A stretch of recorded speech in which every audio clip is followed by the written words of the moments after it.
Hi guys, good morning. तर माझ्यासोबत नेहमी असं पण होतं यार, की आहे ना, अंघोळ झाल्या-झाल्या मला झोप येते. म्हणजे असं कोणाला होऊ शकतं. लिटरली मी अशी एक आळशी, एक युनिक पीस आहे, की मला अंघोळ झाल्यानंतर पण झोप येऊ शकते. आणि पण गाईज याचा अर्थ असा नाहीये, की मी डायरेक्टली बेड घेते आणि झोपूनच घेईल, असं काही नाहीये. फक्त मला आळस येतो आणि झोप यायचे लक्षण येतात, बट झोपत नाही मी.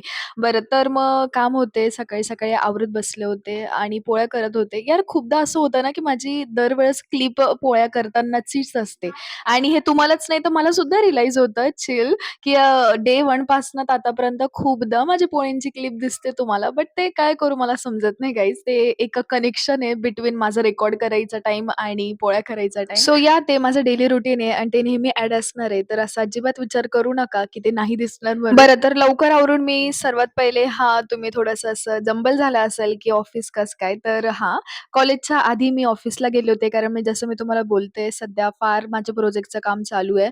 सो तेच थोडंसं एडिटिंग वगैरे बाकी होतं, तर मी ऑफिसला गेलेले. मॅमने छास पण दिलेलं मला सकाळी-सकाळी आणि फार बरं वाटलं यार. मी ना दुधाचे पदार्थ फारसे अव्हॉइड करते, बट मला बटर मिल्क आवडतं मनापासनं आणि मी पिते पण आणि खूप बस मग ते आवरून मी कॉलेजला निघाले आणि सगळं काही सबमिट वगैरे केलेलं आणि खूप सॅटिस्फॅक्शन भेटतं यार. हां, माझी आज खूप धावपळ झाली इकडून-तिकडं, तिकडून-इकडं कारण कॉलेज झाल्यानंतर मी परत ऑफिसला गेलेले. ठीक आहे, धावपळ झाली, पण काम पण झालं ना, सो जास्त ते सॅटिस्फॅक्शन भेटतं.